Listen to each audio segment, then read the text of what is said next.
তারা কাঁদে, কিন্তু আপনজনকে চোখের পানি দেখায় না, চোখের পানি লুকিয়ে কাঁদে। ভিডিও কলে কথা বলে আর্টিফিশিয়াল হাসি দেয়। অনেকের সাথে এরকম কথা হয়েছে। আমি জিজ্ঞেস করি, তোমাদের এই বুবা কান্নার খবর কি তোমাদের আপনজন জানে? কয় আস্তাগফিরুল্লাহ, এগুলা জানানো যাবে না। আমরা কষ্টে আছি, ওদেরকে কষ্টে ফেলতে চাই না। আমরা কি একটু তাদেরকে আপনজনের চাদর দিয়ে জড়াই ধরতে পারি না? কেউ মরার জন্য বিদেশে যায় না। তাদের কান্নাগুলা সব আমাদের সামনে আসে না, এমনকি তাদের পরিবারের সদস্যদের সামনেও আসে না। প্রবাসীরা দুই ভাগে বিভক্ত। একটা অংশ যারা কার্যত রুজি রোজগারের জন্যই পা বাড়ান, এই পর্যায়ে এশিয়ার প্রায় সবগুলা দেশই পড়ে। সেখানে তাদের নাগরিকত্ব পাওয়ার সম্ভাবনা খুবই ক্ষীণ। অল্প কিছু সংখ্যক ভাগ্যবান মানুষ যারা ইনভেস্টর ক্যাটাগরিতে হিউজ পরিমাণ ইনভেস্ট করে, সেখানে তারা একটা স্ট্যাটাস পান, কিন্তু তা হাজারেও একজন হবে না, এ সংখ্যা আরও কম। বাকি সকল, আমরা তাদেরকে শ্রমিক বলি, আমি শ্রমিক বলতে নারাজ। তারা সবাই শ্রমিকও নন আসলে। এর মাঝে বিভিন্ন দেশের গুরুত্বপূর্ণ জায়গায় কর্মকর্তা হিসাবে অনেকে দায়িত্ব পালন করেন। আমি এই শব্দটার পরিবর্তন চাই, তাদের জন্য সম্মানজনক কোনো শব্দ ব্যবহার করা। এক শব্দে সবাই অ্যাকোমোডেট হবেন। আমরা খুবই আনন্দিত, আমাদের এই হাউসে বাংলা, উর্দু, ফার্সি কবিরাও আছেন।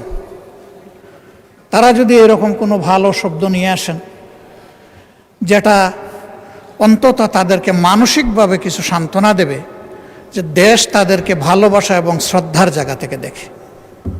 তো আমি অনুরোধ করব, এই শ্রমিক এবং রপ্তানি, এই দুইটা শব্দ পণ্য রপ্তানি হয়, মানুষ রপ্তানি না হোক। এটাকেও একটা সম্মানজনক জায়গায় আমরা নিয়ে যাই। মাননীয় স্পিকার, যারা বিশেষ করে পশ্চিমের দেশগুলোতে যাচ্ছেন, তারা সাধারণত ফিরে আসার নিয়তে যান না। তারা যান সেখানে থেকে যাওয়ার নিয়তে। এর মধ্যে দুইটা ক্লাস, একটা স্রেফ ভাগ্য অন্বেষণে, আর একটা তারা জ্ঞানের অন্বেষণে। জ্ঞানের অন্বেষণে কারা যায়? দুই ধরনের মানুষ। যাদের ফিনান্সিয়াল এবিলিটি আছে পিতামাতার, তাদের সন্তানরা যায় নিজ দায়িত্বে, নিজ খরচে। আর যাদেরকে আল্লাহ তাআলা চমৎকার মেধা দিয়েছেন, মা বাপ গরিব, তারা যায় ফুলব্রাইট বা কোনো ধরনের স্কলারশিপ নিয়ে। এই দুই শ্রেণী আমাদের অ্যাসেট। তারা সেখানে শিক্ষা নেওয়ার পরে ওই সংশ্লিষ্ট দেশগুলোতে সার্ভিস দিচ্ছেন। ইতিমধ্যে শুনেছেন বিমানে যে ওয়াইফাই সংযুক্ত হয়েছে, এর মেইন কারিগর ব্যক্তিটি কিন্তু বাংলাদেশের। তার টিমে 13 জন ছিল, সেই লিড করেছে টিমকে। 4G থেকে 5Gতে নেওয়ার ফার্স্ট স্টেপটা যিনি নিয়েছেন, তিনিও একজন বাংলাদেশি। অবশ্য এখন তিনি বাংলাদেশের একটা বিশেষ জায়গায় সার্ভিস দিচ্ছেন। এই ধরনের মণিমুক্তাগুলো দেশ থেকে চলে গেল, আমরা দেশকে সাজাবো কি দিয়ে? এই জন্য আমি ফিল করি আমাদের ফিনান্সিয়াল রিমিটেন্স তো অবশ্যই লাগবে দেশের অর্থনীতির চাকা চালু রাখার জন্য, কিন্তু তার চাইতে কম ইম্পর্টেন্স নয়, আমাদের এখন প্রয়োজন ইন্টেলেকচুয়াল রিমিটেন্স।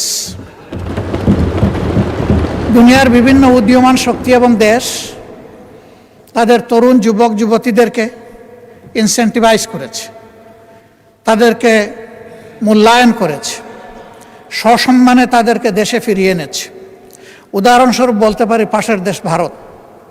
একসময় তাদের দেশে সেই রকম স্কিল হ্যান্ড কোনো কার্ডিয়াক সার্জন ছিল না। তারা দেবী সেটিকে, তাদের মুক্তাকে তাদের দেশে ফিরিয়ে এনেছে এবং তাকে বলেছে তুমি কি চাও?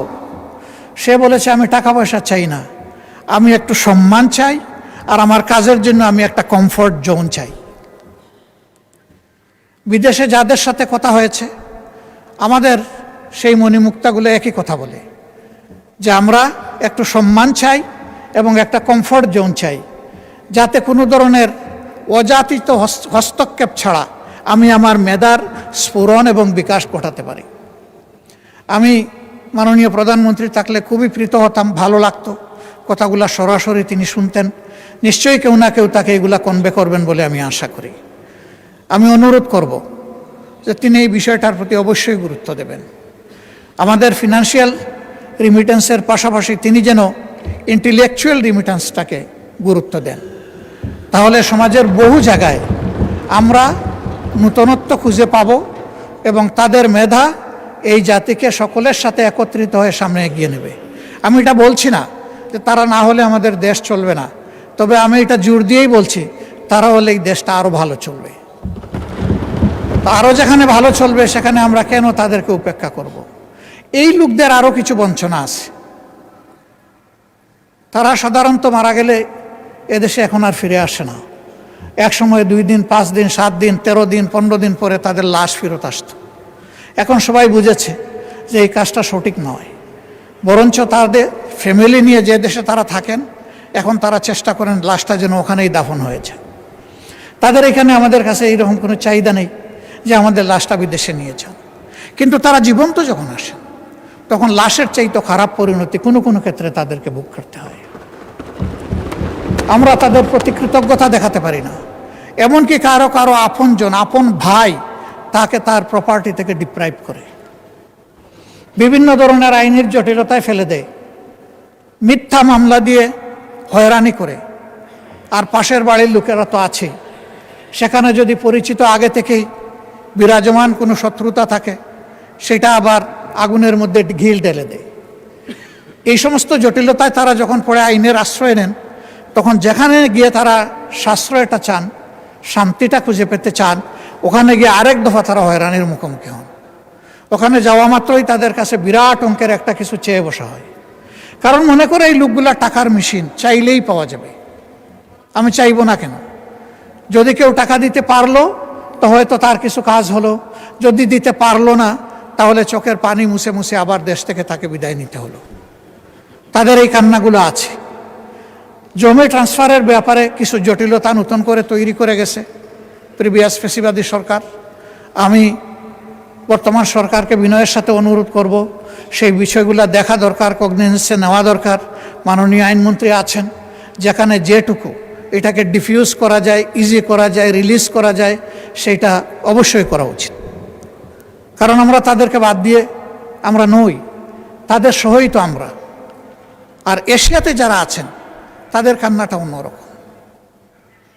তাদের ব্যাপারে অনেকেই কথা বলে গেছেন, আমি কথাগুলো রিপিট করব না, যেহেতু তারা অলরেডি বলে ফেলেছে। তারা কাঁদে কিন্তু আপনজনকে চোখের পানি দেখায় না, চোখের পানি লুকিয়ে কাঁদে। ভিডিও কলে কথা বলে আর্টিফিশিয়াল হাসি দেয়। অনেকের সাথে এরকম কথা হয়েছে। আমি জিজ্ঞেস করি, তোমাদের এই বুবা কান্নার খবর কি তোমাদের আপনজন জানে? কয় আস্তাগফিরুল্লাহ, এগুলা জানানো যাবে না। আমরা কষ্টে আছি, ওদেরকে কষ্টে ফেলতে চাই না। ওরা বুঝুক যে আমরা ভালো আছি, তাহলে আমাদের কষ্ট আমরা কিছুটা ভুলে থাকতে পারবো। এখানেও কাঁদবো, ওখানেও কাঁদবে, এ তো হয় না। এরা কত মহৎ, নিজের কান্না বুকে চেপে আপনজনকে ভালো রাখে, দেশকে ভালো রাখে। এই লোকগুলোকে আমরা কি আসলে আপনজন হিসেবে নিতে পেরেছি? আমি দেখি না, কষ্ট লাগে। আমরা কি একটু তাদেরকে আপনজনের চাদর দিয়ে জড়াই ধরতে পারি না? মাননীয় স্পিকার, কেউ মরার জন্য বিদেশে যায় না। আমাদের এই ভাই এবং বোনেরা যায়, 2টা পয়সা রুজি করে পরিবারকে দিবে, দেশকে সাপোর্ট করবে, তারপরে দেশে চলে আসবে। কিন্তু আল্লাহ তাআলা কার মৌতের ফয়সালা কোথায় করে রেখেছেন আমরা কেউ জানি না।